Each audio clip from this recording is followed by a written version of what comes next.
Red alert for Donald Trump.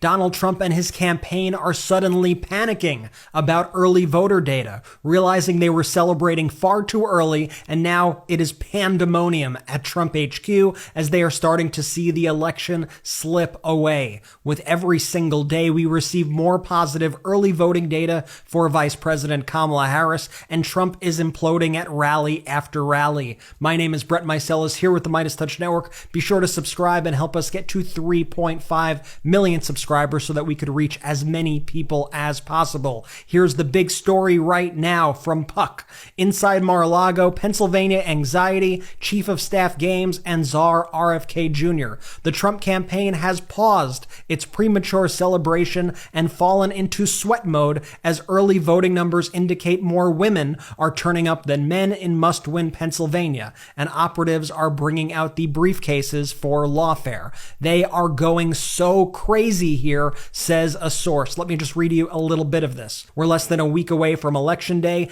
and the mood inside the Trump campaign has undergone yet another transformation. Last week, I reported on the preemptive but undeniably palpable sense of euphoria washing over Mar-a-Lago as data rolled in depicting early voting surges in Nevada, Georgia, and North Carolina. But now, as the early results from Pennsylvania reveal an influx of first-time female voters who will likely break for Harris, a newfound anxiety is taking hold. While Trump continues to claim he has a massive lead, setting the stage to contest any unfavorable result, some in the Mar-a-Lago sphere are starting to believe that his surge last week was 2 weeks premature. Donald Trump's campaign manager, Chris LaCivita, responded to this in a very panicked way, if I do say so myself. LaCivita wrote, "Actually, this bullshit tweet is a result of the fact that famed gossip columnist Tara Palmieri, the writer of this piece, was denied credentials to enter Mar-a-Lago to cover election night due to her, quote, proclivity to write bullshit." Well,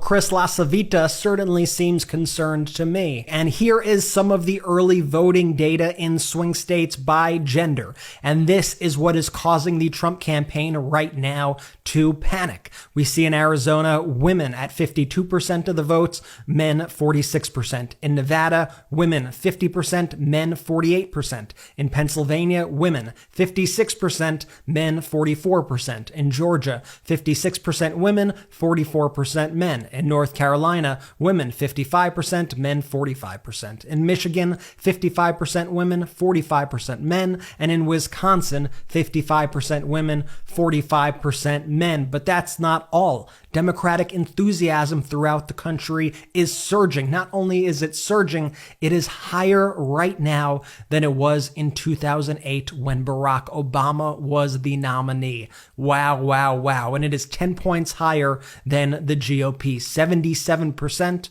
of registered Democrats say that they are enthusiastic about the election compared to 67% for Republicans. Also, Simon Rosenberg has some data for us. Simon Rosenberg says, with Target Early's latest update, despite GOP efforts, Dems are now running ahead of their 2020 share of the early vote in Arizona, Georgia, Michigan, Nebraska's 2nd District, and Wisconsin. With 5 days to go, if there is a party winning the early vote, it is clearly the Democrats. Simon also added, Republicans cannot be happy with what they are seeing in the early vote. They should be doing better than 2020 in the battleground states and just aren't. Harris and Dem organizational superiority is showing up in the early vote. And that's not all. The Trump campaign also has to be very concerned about this from Politico. Trump lagging an early vote with seniors in Pennsylvania, a red flag for the GOP. Let me read you a little bit from this. Donald Trump is lagging Kamala Harris in Pennsylvania early voting with a critical and once reliably Republican constituency, seniors. It's a warning sign for the former president that reflects early vote data and polling across the battlegrounds after Republicans won the senior vote in each of the last 5 presidential elections. In Pennsylvania, where voters over the age of 65 have cast nearly half of the early ballots, registered Democrats account for about 58% of votes cast by seniors, compared to just 35% for Republicans. That's despite both parties having roughly equal numbers of of registered voters aged 65 and older. And it doesn't stop there. The Detroit News is reporting that Detroit City Clerk Janice Winfrey said that she is expecting turnout in the city of Detroit to be higher in 2024 than it was in 2020. That's more good news for Vice President Kamala Harris and the Democrats. So what are Trump and the Republicans doing? They are going to the 2020 playbook. As Midas Touch editor-in-chief Ron Filipkowski says, we've all seen their playbook already. They showed it to us in 2020. They claim for months they are dominating all the polls and are winning big everywhere. Also, they could claim fraud when it doesn't happen. But we are ready for them this time. This shit is tired and played out. Somebody by the name of Tom Santos put together this little list of the MAGA strategy, and let me just read it for you. He says, and this was, by the way, he put this out like over a week ago. He says, if you were not paying attention during the 2020 election, it is a template for how 2024 will go. Here is how the MAGA strategy plays out.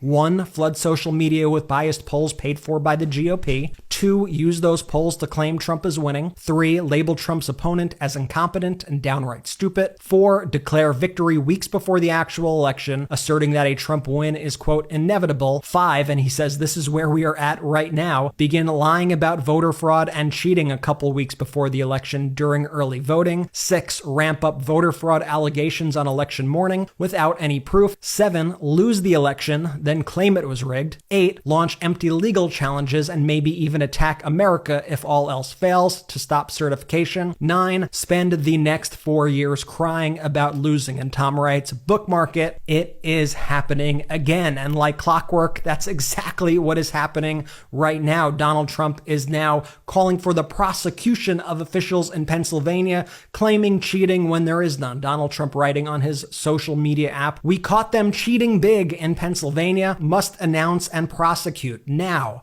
This is a criminal violation of the law. Stop voter fraud. Check out Kamala's new sleazebag lawyer. We are on them all this time. Who would have ever thought that our country is so corrupt? We are seeing right now Donald Trump laying the groundwork to contest the election when he loses, and he is also laying the groundwork here to try to prosecute his political opponents if he were to win. This is dangerous territory, and once again, it's exactly the kind of behavior we saw in 2020.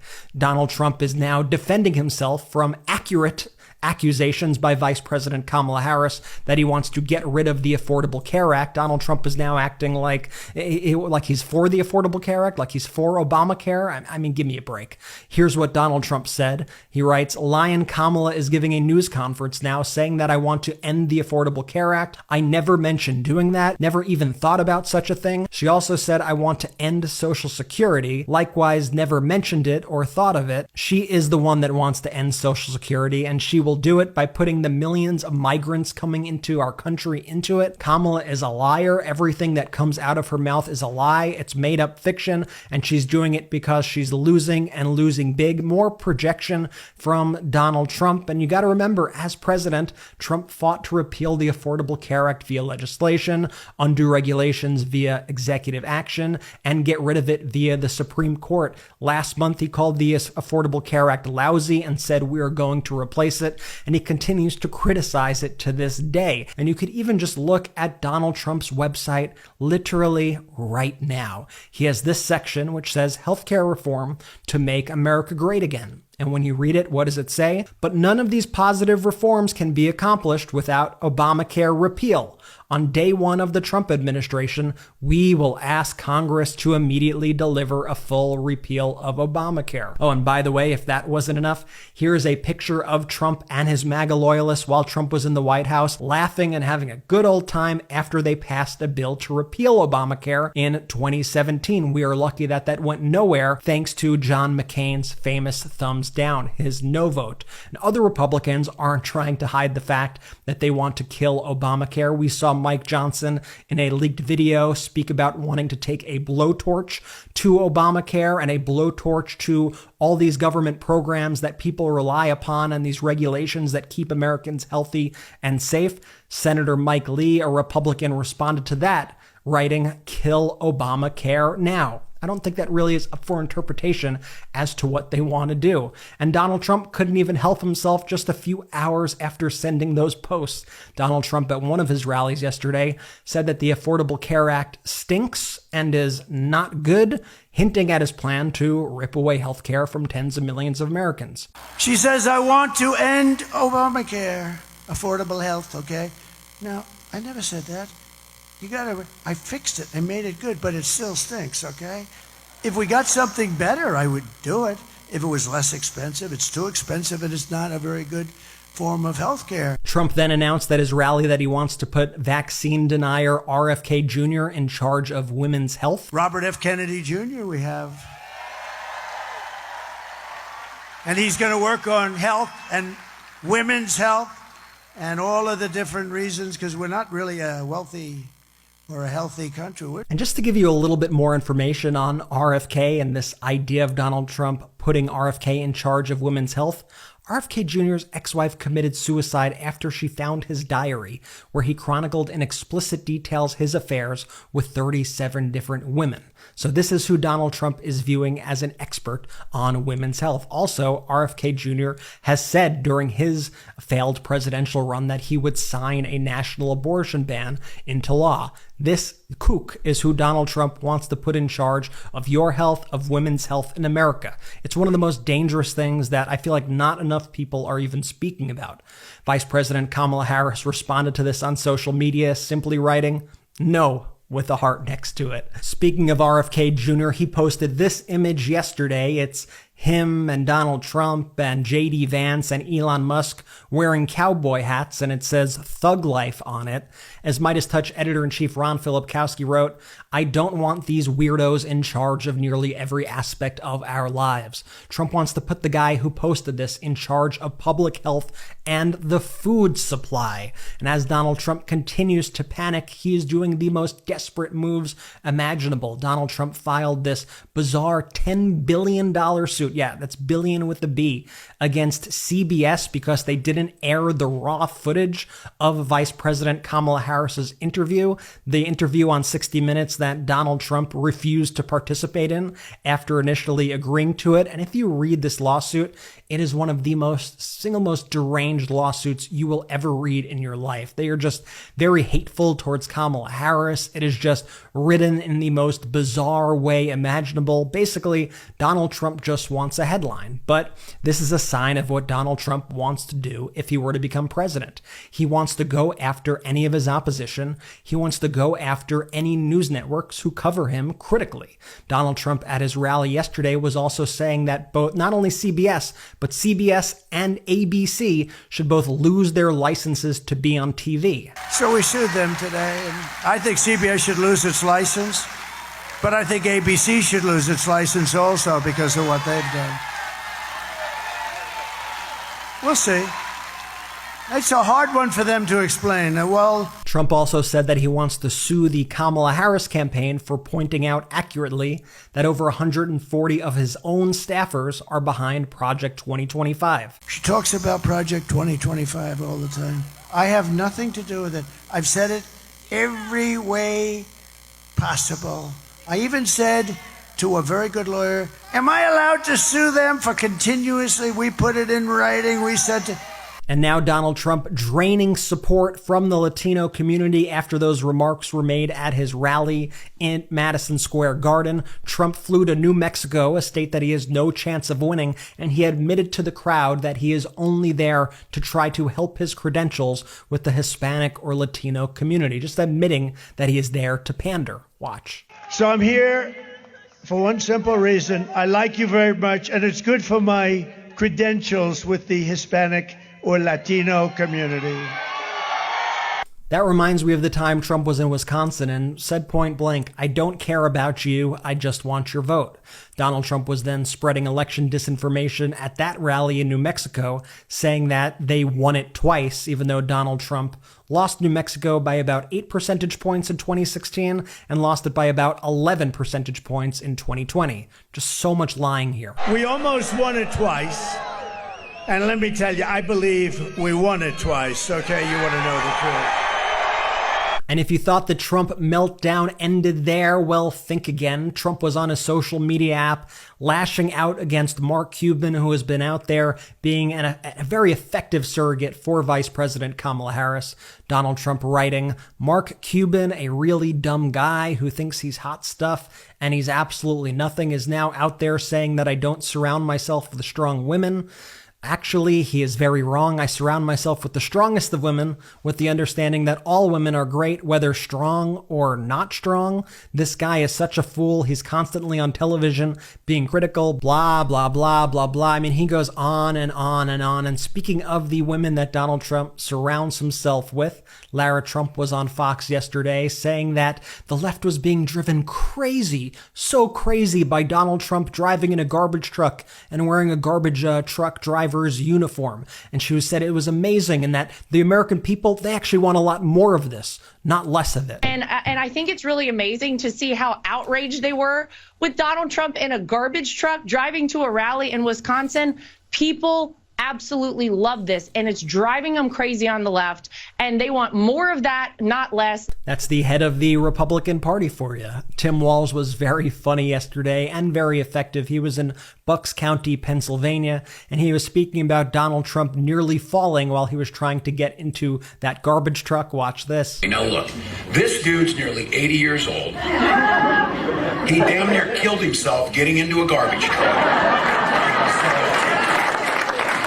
You would think over 80 years you would understand how a tariff works. Smarter people than Donald Trump, which is a good chunk of folks, CEOs of companies like Black & Decker, AutoZone, and Columbia have gone on the record to say if Donald Trump goes forward with this plan, they will simply have to raise prices and pass it on to you.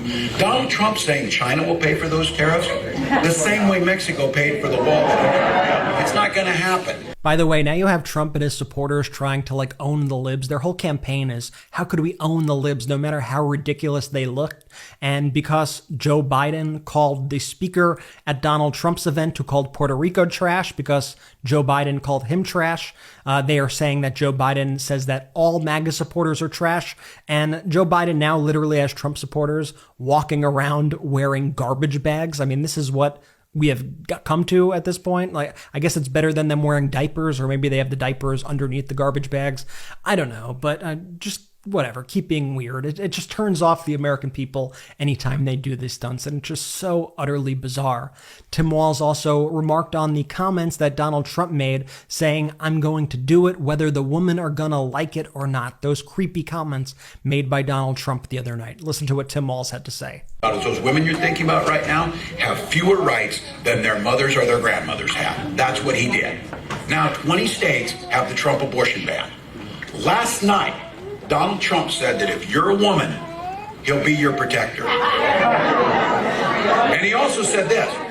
Imagine that this was a moment of self-reflection for him. He says, I know a lot of people don't like that. Oh, no shit. They don't like it. But here's the scary part, people, because there's no excuse for not hearing this, because he said it. He said, I'm going to do it whether the women like it or not. That's how this guy's lived his life. That's why he was on the Access Hollywood tape, and that's why he ended up in court, because that's what he thinks about. Women turned away now because of what he's doing from emergency rooms to get basic care, having miscarriages in parking lots, survivors of rape and incest being forced to carry their attacker's child. And Vice President Harris, who held multiple events yesterday all throughout the country, also addressed those statements by Donald Trump. Here's what she had to say. And Donald Trump's not done. Did anybody hear what he had to say just yesterday? And I'll tell you, it was outrageous. So he said on the issue of freedom of choice, reproductive freedom, he said that he will do what he wants because, quote, this is his perspective. He will do it whether the women like it or not. Whether the women like it or not. Can you imagine? And this is not the first time he has told us. He does not believe women should have authority or agency over their own bodies. This is the same person who said that women should be punished for their choices And what we know is we know what we are seeing. This is someone who simply does not respect the freedom of women or the intelligence of women to make decisions about their own lives. And we know that what he has planned includes a national abortion ban, restricting access to birth control, putting IVF treatments at risk, and forcing states to monitor women's pregnancies. You don't have to take my word for it. Google Project 2025. Then you had Trump campaign surrogate Rudy Giuliani doubling down on these offensive comments about immigrants in our country, saying that they, quote, shouldn't have been taken out of the jungle. So gross. They lived back 200 years ago. They just shouldn't have been taken out of the jungle and placed in the middle of a small town America. That's ridiculous. Or big town America, for that matter. And by the way, speaking of Donald Trump's outreach to minorities in the United States of America, we did our own research. We did our investigative reporting, and we identified that 15 of the 16 quote-unquote random black voters in a recent Trump campaign ad who supposedly just decided to support him are actually longtime Republican operatives, candidates, and paid influencers. And even NBC News featured this ad in a story, and they did not acknowledge that these were literally MAGA operatives. Well, we found out. You could read this story at MidasNews.com. So check that out. It's just another scam by Donald Trump. And here's another crazy story that is just breaking. Here's from the Daily Beast. Epstein showed me photos of Trump with topless young women sitting in his lap, claims author. This is a bombshell story speaking about Donald Trump's relationship with Jeffrey Epstein. And I want to be clear here that when he says topless young women, those are young girls who Donald Trump had on his lap, topless, allegedly, per this Daily Beast story. We're going to do a longer piece on this because this needs to be reported on in depth. I'm not going to get into all the details here, but wow, wow, wow. And that's where we are, folks, with just a few days until Election Day. You can feel a complete and total vibe shift. You can feel the Trump campaign totally scrambling right now. I have not seen them this panicked all election cycle, and I think they are just worrying as more and more voter data comes in. And as more data comes in, you know that we will be here to report on it every step of the way. So what I need to do right now, number one thing to do, vote. Get out to the polls and vote, vote, vote. Make sure that all of your friends and family members who are pro-democracy are voting. Next, here's what I need you to do. Subscribe to this channel. Help us get to 3.5 million subscribers. The more subscribers we have, the more people we're able to reach. And remember to share these videos with your friends and family. We have a lot of great merch also at store.MidasTouch.com. Make sure to check all that out. Thanks again for watching. I'll see you soon. Hey Midas Mighty, love this report? Continue the conversation by following us on Instagram at MidasTouch to keep up with the most important news of the day. What are you waiting for? Follow us now.